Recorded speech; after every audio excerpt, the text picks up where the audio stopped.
This episode of the Edtech Podcast is sponsored by Pearson, the world's learning company. In a world of increasing change and technological advancement, the need for people to have transferable skills is more important than ever. Aligned to the future of skills and employability, Pearson BTEC prepares learners for the future world of work by providing them the knowledge, technical and transferable skills they need to be successful in their careers and in their lives. For more information about BTEC esports qualifications, visit btechworks.com. Bett is the global meeting place for the education community. A trusted brand with more than 30 years of heritage, the Bett series promotes the discovery of knowledge and technology to enhance lifelong learning. The Bett series attracts over 60,000 educators, leaders and practitioners alongside more than 1,250 technology providers from around the globe. Hello everyone and welcome to the Edtech Podcast, where our mission is to improve the dialogue between ed and tech for better innovation and impact. This week I've got a great episode for you, thinking about all things future of work. I'm in conversation with Miriam Partington, the Future of Work reporter at Sifted. I think educators need to encourage young people to kind of try things out and experiment. As I mentioned, there's so many different avenues that you can get into the workplace now. You know, we're seeing, for example, the rise of the creator economy. We're seeing the rise of the freelancer economy. You know, there's so many different ways of working. Cheri Ashby, the Deputy Chief Executive at Activate Learning. And what we found is that students who can see the relevance of why they're studying what they're studying, they can apply it in a real world setting. So that helps their motivation and their commitment to put in that effort and practice. And where it becomes so important in preparing students for the world of work is that the more closely they can work with employers, their learning is the more real world and authentic it is. And that really drives motivation. And Dr. Richard George, the VP at Fathom. It's not just about, say, the culture of the organization it's often to do with the type of work and the enjoyment from that work. So how do we start changing jobs to make it more accessible to different types of people? Listen on to hear about what the future of work demands of us all as both learners and educators. A big shout out to our Skills series collaborators, Bett and Pearson, who support this week's episode. Let's kick off with Miriam. Here we go.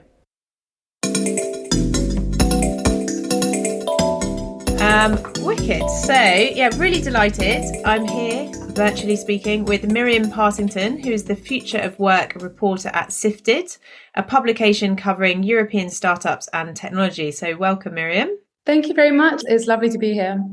Miriam has been reporting from Berlin since 2018 and has written for publications such as New Statesman, BBC Tech and Courier, and she continues to write for independent art and design publications in Berlin and London.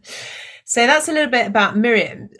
Miriam, for this episode, you cover Future of Work at Sifted. What are the consistent trends you're hearing about that we should know about as well? Yeah, I mean, it's hard to answer this question without mentioning inflation, right? And the kind of economic crisis we're going through right now, because I think a lot of companies are having to kind of reassess, what they do when it comes to the employee side of things during the economic crisis. There's lots of companies debating about whether to raise salaries, how they then do that.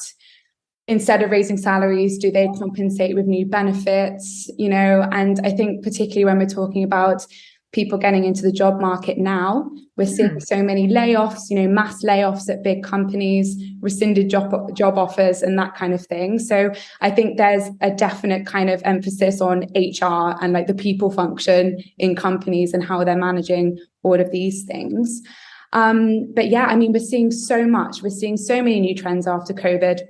Of course, you have to mention remote, right? And remote settings are, again, putting a lot of kind of different demands upon managers. So I think the role of the manager is really changing. There's new ways of hiring. A lot of companies are ditching the CV now and using kind of more skill-based assessments. There's huge focus on employee well-being, 4-day work week. I could go on, but there's just so much going on in the future of workspace right now. That's really interesting, because usually when I ask this question, like, you get the standard answer, which is around sort of continual upskilling and being able to adapt to sort of multiple career demands and upskilling as you go. But it was quite interesting to sort of like really hone in on the here and now, and thinking about that juggle for employers. So they're dealing with these extra costs, and at the same time they're dealing with a skills gap crisis and making sure they've got the right resource in their company. But it's already like fiercely competitive to recruit the top talent, but then on top of that, everything's costing more. So that's quite an interesting context to the discussion, actually. And from the point of view of people going into the workforce, then is that just kind of making their life even more difficult in terms of presenting their case for being in that company? How's that playing out on that side of things, do you think? Yeah, I think it's very difficult to say, right? Because as you just mentioned, like, there is a huge amount for tech talent. But what I'm hearing from a lot of companies is that there's not necessarily a shortage of people. There's a shortage of very, very good people. So that's kind of like on the company side, lots of people are kind of, they've got loads of applications, but they're looking for specific skill sets or whatever.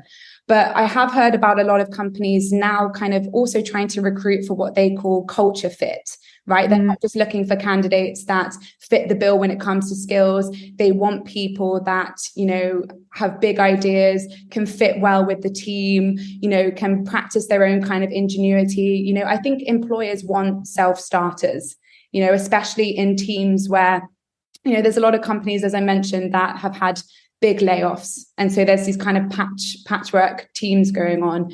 So I think any young person going into the workforce now needs to be prepared that, they're not going to be fed anything. They're going to have to just get on with it. But I do think there's this narrative that, it's all really doom and gloom and the job market is awful. Yes, that is true to an extent. And it is incredibly hard for young people. Don't get me wrong, especially in the tech industry. But there are so many avenues to get into work these days. I do think that employers are getting a lot more flexible in, their requirements. And so, I don't want to always say like this is awful, because it's not. There are other ways to get into tech and other industries these days. That heavy emphasis on sort of aptitude and sort of, the attitude of the candidate as well. Yeah, I think absolutely, especially in a remote first environment. If you think that there's a lot of graduates right now, finishing university, maybe they've never had a real job before, and they're going to go into a work environment that's not typical. This remote first environment. There's some companies that operate entirely remotely. So I think young people do have to be, prepared for the fact that they have to be self-managed and they have to own their own work and be mindful of their own development, because especially in a startup environment, maybe there's not going to be many people that are, really going to be helping with that. We've kind of talked a little bit from employees and young people going into the workforce, what is expected of them. How does that filter into the education and the sort of support that we're giving young people before they go into the world of work? So those that are developing young people. Yeah, I think, of course, like, it always depends on who you're working with and how much financial leeway you have as an employee entering the workforce. But I think educators need to encourage young people to kind of try things out and experiment. As I mentioned, there's so many different avenues that you can get into the workplace now. We're seeing, for example, the rise of the creator economy. We're seeing the rise of the freelancer economy. You don't have to go and work a 9-to-5 corporate job anymore. There's so many different ways of working. And I think it's becoming less frowned upon as well to change your job every year or so. So I do think that educators kind of have to maybe impress this mindset of flexibility into young people and encourage them to be a bit more kind of entrepreneurial in a way. But I think as well, of course, mental health is huge. And I think for educators, whoever it is that is helping young people in getting into the job market, I think mental health needs to be something that is very much taught. What are the warning signs of burnout? How do you manage stress, etc. Those things I would have loved to have had lessons on when I was at school. It's so true, because I mean, we were talking about this recently. You know, the kind of formal way of learning is like, here's how you pass an exam, which gets you to a point. But if you apply that sort of cramming methodology to your whole life, you will hit a wall at some point, and it doesn't teach you how to get beyond that wall. Yeah, so you're in this unique position of speaking to lots of people in this space. So for our listeners, who are some of the interesting people you've spoken to who sort of stick in your mind, and why is that as well? Yeah, it's a really good question, because I speak to so many people on a daily basis, it seems. But if I could choose one person to speak about, it's a woman called Noor van Boven. And she was the former chief people officer at German fintech N26. And she also had a similar role at SoundCloud beforehand. And she is an investor now. So she consults with future of work companies and works with female founders. She does lots of great stuff, but she's kind of like my point of authority when it comes to human resources and kind of growing organizations. But I actually interviewed her recently about how young people can get their first job in tech. And I went into the interview thinking that we were going to have a really kind of doom and gloom conversation of, oh God, yes, it's terrible. Yes, it's going to be really awful for people coming up in the job market. But actually, she just seemed very, very chill. And she was just like, look, there is a tech talent shortage, and we need people to fill those vacancies. And she was kind of saying what we was, talking about before, which is that there's becoming less of a template about what a candidate should be and what CV they should have and what background they come from. And it's more about what you can actually bring to that role. And one of the tips that she gave, which was, it kind of sounds a bit cliche, but I think it's especially important for young people, is, be yourself in a job interview. Instead of going into an interview, sitting across the table from someone and saying what you think is expected to be said. Show some personality, show what you're passionate about, because in a competitive kind of job marketplace, you need to have that edge. You need to have something that stands out. And as I mentioned before, a lot of companies hire for cultural fit now. So they're going to be looking for these kinds of signs. Like, is this the kind of person that you can have a beer with? Is this a problem solver? Is this a person that is going to work really well with the other people in their team? So I think that was kind of like a big key takeaway message for me, was don't act the way that other people tell you to act. Just be yourself, And it's really hard to know what to expect, because, of course, I spend a lot of time reporting on the tech industry. But, of course, there are still a lot of kind of more traditional or corporate environments that maybe you would have to go into an interview with a suit and tie and whatever. But I think, as you said, yes, it's a very kind of candidate-focused market at the moment. And I think even some of the kind of like the older corporates really want this kind of startup mentality. They know that if they want to recruit young people, I mean, Gen Z is the next generation coming up in the workforce, and they're kind of like these no bullshit kind of people. They're very passionate. They're very kind of like for climate change and for equality and for diversity and all these other things. And so employers are noticing now that they have to shift with the times. Otherwise, they're going to be left behind. So I think in a way it is almost a good time to be in the market if you're a young person. Yeah, definitely. And then how can people follow your work if they're sort of listening in and they want to find out more about what you're doing, where you're writing? Sure. So I have a Twitter account, which I'm slowly getting better at using. For a tech journalist, I'm quite an analog person. So my Twitter handle, shameless plug, is at mparts, so MPARTS_. Otherwise, you can check us out at sifted.eu.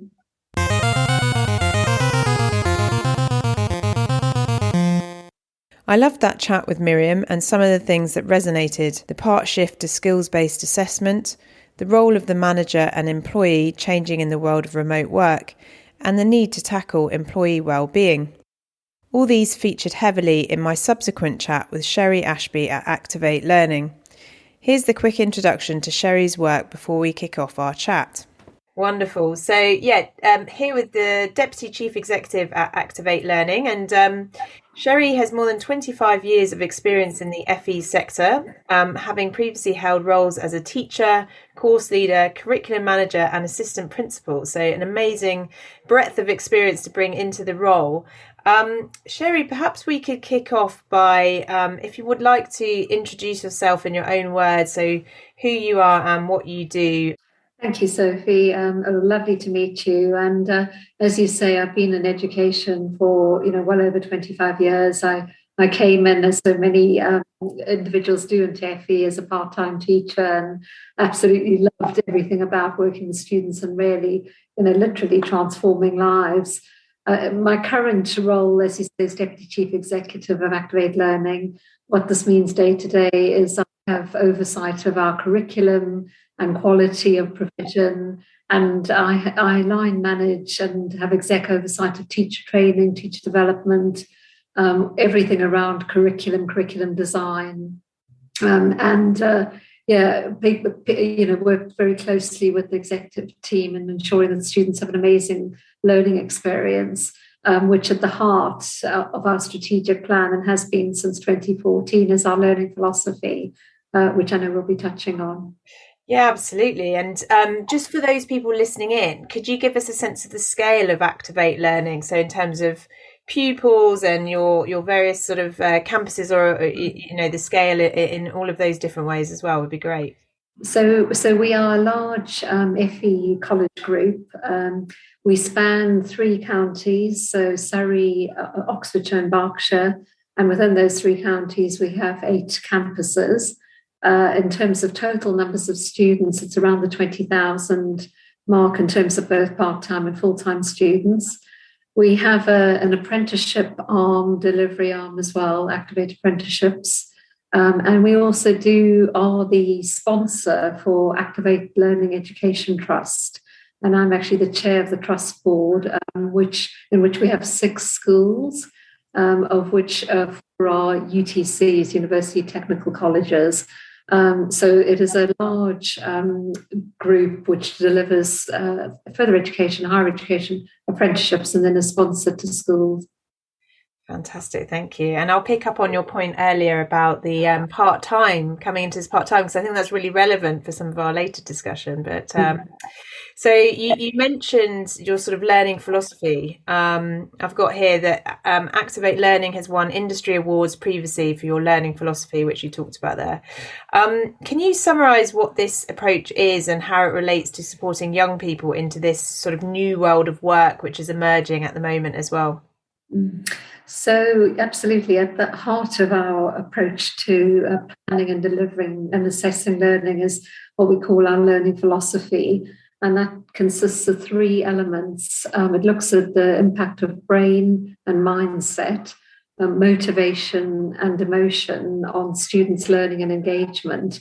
And really what that means in a very sort of practical sense is it always starts with students feeling confident, feeling positive about their learning. So often we have students coming to us who have had a positive learning experience before, or they might lack confidence or self-esteem, and it's how we work with them to build confidence, build self-belief.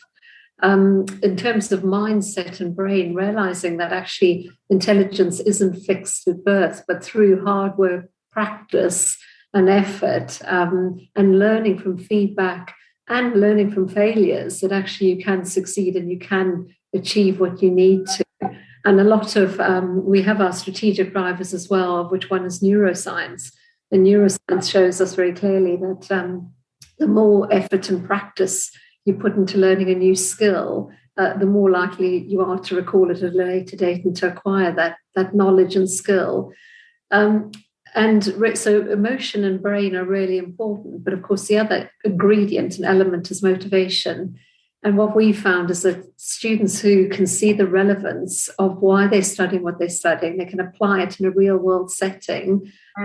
So that helps their motivation and their commitment to put in that effort and practice. And where it becomes so important in preparing students for the world of work is that the more closely they can work with employers either directly in industry placement or work experience, or through employer-led projects, the more relevant their learning is, the more real world and authentic it is. And that really drives motivation. And of course, at the same time, they're developing industry relevant skills and attributes. And really, so we took the learning philosophy and in terms of translated it into an attributes framework, which we co-designed with employers. And the attributes framework has sort of 5 key elements to it, which is looking at professionalism, awareness, self-awareness, resilience, confidence, and being enterprising. And students sort of work on different targets relating to those attributes. And all the feedback we've had from employers is that whilst, of course, qualifications are important and qualifications will get you into the door of the job, what will really win you that work are those sort of softer skills and the attributes. And those are co-designed with employers. So it gives you a kind of sense of what the learning philosophy is about and how from that we've developed an attributes framework to actually implement that in learning. Yeah, absolutely love that. And you use that word authentic. And I did a bit of work recently. It was about assessment and looking at, authentic assessment. So given that amazing learning philosophy and the attributes, how do you then steer away from what has been the tradition of you pass this exam, you get your grade, you are a success in inverted commas, whereas, what you're talking about is to deal with the wicked problems of this world and more complex. How do you then go about sort of measuring that as an educational institution as well? It'd be really interesting. I think it is, as you say, it is about going almost beyond the qualification. So in terms of BTEC programs, rather than delivering a unit by unit, almost siloed learning where students can't quite see how does this all link together and how is it relevant, and developing those employability skills or attributes that we were talking about earlier. What we do is a project-based learning approach, which is taking from our employer partners real-world project problems, if you like, and planning the delivery of learning through those projects, so that students are working in a much more real-life, real-world way. Because as we know, in a real-world setting, you're not dealing with problems on a unit-by-unit basis, but you're dealing with this together. If only. I think one of the challenges remains, of course, is where you still have external assessment that is based on, writing exams and that we're still tied to. But in terms of what we can do with students through formative assessment and developing the readiness for work through, project-based learning, that really helps students' engagement and motivation as well. So I've got 2 more questions. So one of them, I'll just go straight into it, is what is the role of technology and humans in this learning philosophy? So where do you use both, I suppose? That's an interesting question. Technology is, again, one of our strategic drivers and is really important to us. We absolutely see technology as being an enabler to enable students to learn. And it's important in many different ways, actually, in supporting students. So, for example, in helping students to be empowered to own their learning and to be in control of their learning, enabling them to learn more about any time, any place, anywhere, or having that control over being able to access learning online is really important, both for our 16 to 18-year-old students who are on campus, but also access learning online. That gives them more control and more empowerment over their learning. We do have a number of adults who learn fully online, but said that they have a teacher coach who works alongside them. So it's not a complete online experience. It is with the support of a human. And I think that's really, really important, being able to get feedback, pastoral support, emotional support along that learning journey, because learning is never straightforward and it has its ups and downs and its potholes and all the rest of it. But having that emotional support of a tutor is really important. We have also been testing out, and for the first time, as we went back into external exams this year, the summer series, we were trialing out the use of virtual reality technology with students for relaxation and for mindfulness to help them deal with anxiety. So I think there is a place for technology alongside, the more human and emotional side of learning. That's really interesting. So is that sort of pre-exam, you're in the run-up and you might have a half an hour, 10 minutes of that experience, and it gets you in that mindset? Absolutely, that's right. We were using our learning resource centres where students could come and have a go with virtual reality technology, trying out different approaches, but with a mindfulness purpose to enable them to almost try and relax, deal with anxiety before actually going into exam experiences. And we found that to have a really positive impact, and that's something we'll be doing more into the future. That's really, really interesting. And then the other question was, you mentioned your connection and making sure it's real world learning. Do you have any examples with industry where you've got you've just really enjoyed seeing your work in action and students collaborating with industry, where you're like, that's a great example to share as well? We've got many examples. I think the one that comes to mind first is the work that we've done with our health and social care students. So on 4 of our campuses, we have care skills suites, which are simulated hospital wards and care suites that have been designed with NHS trusts. Mm. And so they absolutely mirror what a student will experience when they're actually on a hospital ward. And what we found is a combination of learning. So theory-based learning in a more of a traditional classroom-based environment using project-based learning approaches, then using simulated learning environment on campus using the Care Skills Suite, and then the students actually going into the real-world setting within the NHS Trust. That sort of triangle or triumvirate of that type of learning, there's 3 different learning experiences, has been really impactful. And many of our staff delivering on those programs are also qualified either nurses or midwives and are professionals in their industry. And students the learning is just amazing. And, I've seen that through both our BTEC programs, but we've also delivered for the first year T-levels in health. And that experience is just beyond anything else. That I talk to the students and they just say, this is just amazing. If we were learning purely in a traditional kind of as it was before, they wouldn't have made the progress they have and the skills they've developed. That's absolutely fantastic.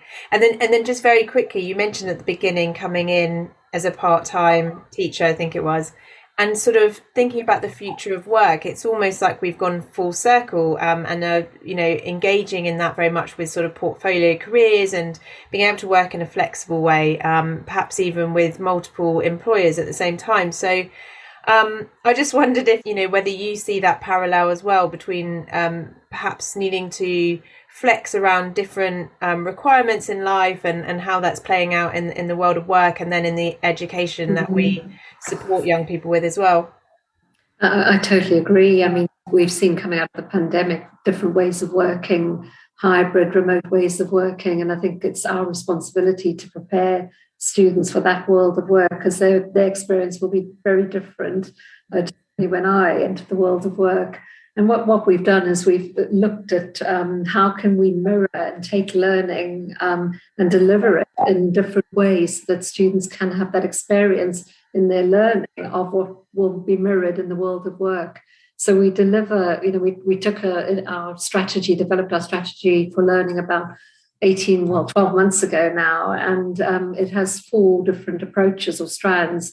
The one is on campus at a place, as it has been traditionally. The other is online using our virtual VLE. We use Canvas as our platform.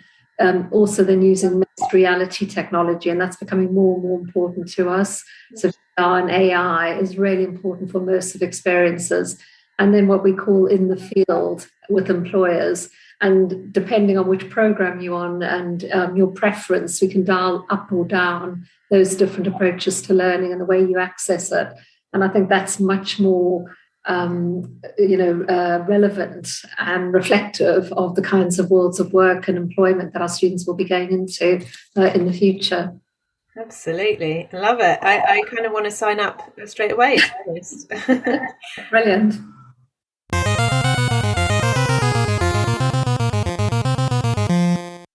Our final guest in this episode is Dr. Richard George, a VP at Fathom.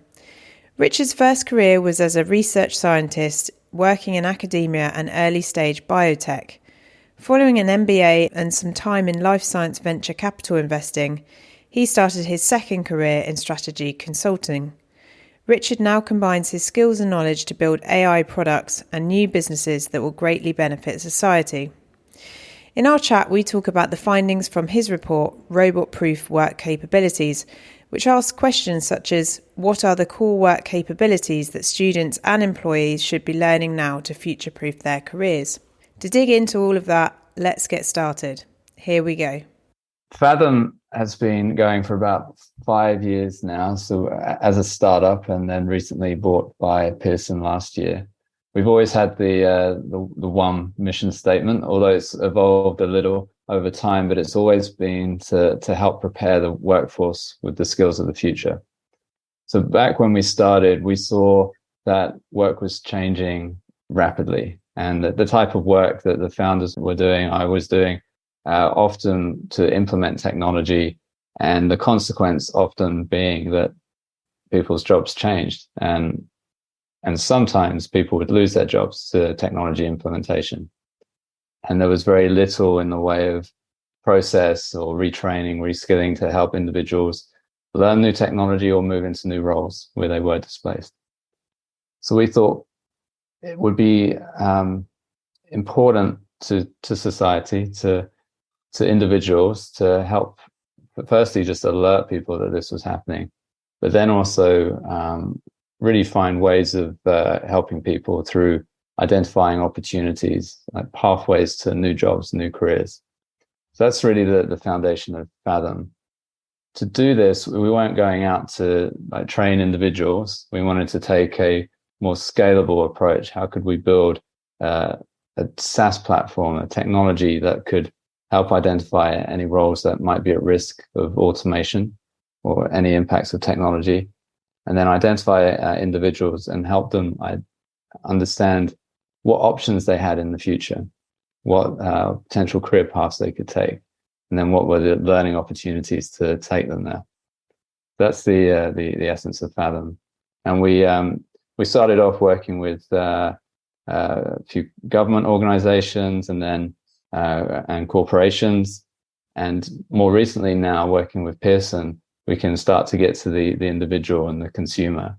So as part of the workforce skills business that we're in within Pearson, we're now working with other businesses like Credly, another recent acquisition, and Talent Lens, which do all the assessments. So if we bring all of these components together, we have this end-to-end solution where we can help a corporation understand how work is shifting and help with their strategic workforce planning, identify learning opportunities for their employees, and with Credly identify badging opportunities, so to help understand the skills within the organization that are currently there and where we can rebadge. And then with Talent Lens, they have they have nine products around assessment, looking at all different personality traits, behaviors, and various internal strengths. And these are very useful for any individual to understand what their core strengths are, and then link those to potential future career opportunities. Because there's many jobs require certain personal traits, and if you have those traits, then you may find that you have more enjoyment in those types of jobs. So it's a good way of assessing your own interests. So once you have an idea of interests, you understand what careers may be in demand in the future, you can start to really define your career path and learning pathways.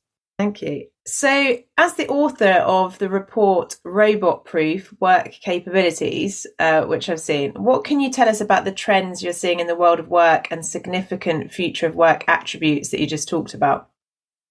To really understand what was important in the future of work, and we wanted to understand what capabilities are important to every worker, so every employee. What would they need to be employable in the future? So we built a model, which I say a model, there's probably about 9 or 10 moving parts in this model. So lots of machine learning tools and AI tools to help us predict the future, and a lot of validation and evaluation of those models, which require more models to make sure everything is working as we expect it should, and that it is as accurate as it can be when you look into the future. So we needed to understand what work was. So we had a model of work. So we broke down jobs into tasks, because when you do a job, you're not doing a job, you have all these tasks that you have to do. And with that comes different skills. And then, so we could take an entire, say, country, we could look at the UK, understand all the jobs in the UK from the national census. We can connect all these tasks and skills to those jobs. Then we wanted to project that workforce out into the future and see what would happen if we started picking out different tasks and jobs with new technology that was coming in.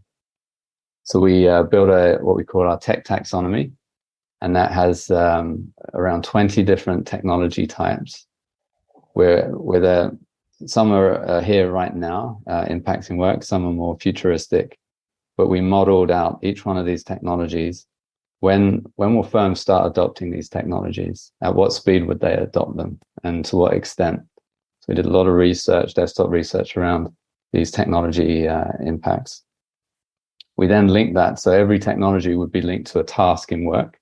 And we did that using a machine learning tool called NLP, natural language processing. And so what that model would do would read a task in one of these jobs, understand what that was required for that task, and then predicted what technology could actually do that task. And because we had an idea of when that technology would come about and be adopted by firms, all of a sudden we have now what we call our model of evolution of work, where we can see how jobs will change over the next 10 to 15 years. So then, so we ran the simulation. We saw then what tasks could be automated by technology, what tasks could be augmented, and what tasks were pretty safe. And then we looked at all those skills that were impacted by those scenarios. And what was left over, it was in some ways quite surprising, others maybe quite obvious, but there was a core set of capabilities that would be required for every type of job in the future. Because what the model was doing, it was removing some of these routine, boring tasks, you might even call robotic tasks. They all disappeared, and you were left with these very human things. So things like communication and working in teams, collaboration, being socially and culturally aware, having like a service mindset orientation. All these things are all very human. So that's we structured it into what we call our future capabilities, and there's 32 of those, and broke it down into different parts. So we saw that there was a set of core future capabilities. So they're critical to all employability. And then outcome capabilities, which was about really taking your skills. So what's interesting in these future capabilities, there are no technical skills, because technical skills change so much. So what that means is one of these outcome capabilities would mean that you have to, so that the capability of this personal learning and mastery, you have to keep learning and keep identifying the next thing to learn. So within your job, you should be looking out for, what does the business need? How can I support this business? What things can I learn that will add value to the work that I do and to my business? These sort of things fell out of the analytics, which the model was there. It is a model. It's always an abstraction from reality, as we call it, but it was all quite intuitive as well. So there's certain things that every human needs to be successful in work, and a lot of those things are those human to human relationships, and making sure that you're constantly educating yourself and learning and identifying those things that will get you to the next level or to the next job or career. So that's really fascinating, and it corroborates so much we hear about on the podcast about not necessarily jobs being eroded wholesale, but this slicing and dicing of tasks and elements of your job sort of being taken away, and so therefore the job being reimagined, and what does that look like when it's put back together, and that very much being weighted towards the human side, so our creativity and our sort of critical thinking skills and that kind of thing. What I thought might be really interesting to end with is just thinking about any sector specific case studies that you uncovered as an example of this work. So whether that's in healthcare or in different sectors that you may have seen, and sort of as an example how that played out. Yeah, sure. There was some interesting observations in the modeling, and it related to this and others. So we definitely saw that there are some jobs which are at risk of automation and then redundancy. And you can see that with the type of work that, say, an accountant would do. And accountancy is a good job, it's a good career. However, it is changing rapidly. Our model suggests that around half of the tasks that you do as an accountant, there's a high chance that they will be automated by simple tools like robotic process automation. So you don't even need these advanced machine learning techniques. So there's some careers that are high risk, but the people in those careers are highly educated and can quickly transition to new careers because they know how to learn, and they can observe the market's changing and can see how different jobs are more in demand and others not so much, so they can make these shifts. But I think what's troubling is where you have say less skilled individuals, where a great example is probably those working in retail. So if you work in a supermarket, and this ranges across all roles within a supermarket. So you have if you work as a cashier, you're getting replaced by self-service checkouts. This is already happening and will continue. And more so now within logistics and the supply chain to the supermarket, all those warehouses becoming automated, lots of robots replacing the typical manual labor. So you've got in the supermarket itself, you've got a highly female workforce, and back in the depots, a highly male workforce. It's impacting everyone regardless of gender. Well, the issue with workers here is that it's not easy for them to re-educate. It's not easy for them to get the skills to get to the next job, because jobs are becoming a lot more knowledge-based.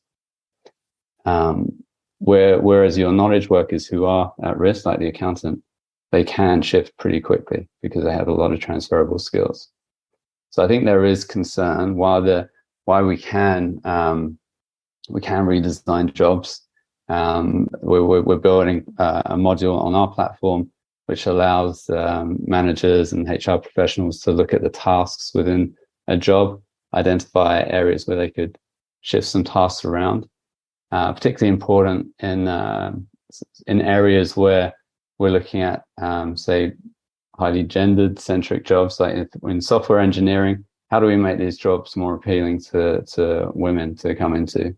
It's not just about, say, the culture of the organization, it's often to do with the type of work and the enjoyment from that work. So how do we start changing jobs to make it more accessible to different types of people? That one's really fascinating. Is that around the sort of social dynamics of that task, in relation to why it might be less appealing for women? I think absolutely, yeah. There is definitely, and this is obviously it's always a touchy subject whenever you talk about gender or race and work. There are certain jobs which are more appealing to females, more appealing to males. So you get a lot of engineers being male because they have, on average, they're drawn to that type of career. But it's because it's the nature of that career and the nature of the job and the nature of the tasks that you do. And I think there's a great opportunity to really look at how we work and what we do in work. Now, from the modeling that we've done, you could actually say the future is female, because all those human traits that are going to be required in work are often these more female traits, where often there's socialization and collaboration. So I think you could call them female traits, male traits. I'd obviously every person has a mix of all these traits. Sure, yeah. Yeah, and so if people want to follow your work a bit more closely, how can they go about doing that as well, Richard? Well, I think you can find me on LinkedIn, and I'm going to start posting a lot more on LinkedIn as I've taken on more of a responsibility now within Fathom to be more outward and communicate more about what we're doing. Yeah. So yeah, LinkedIn probably the best. Okay, fantastic. So thank you so much for your time. Great talking to you. Thank you very much.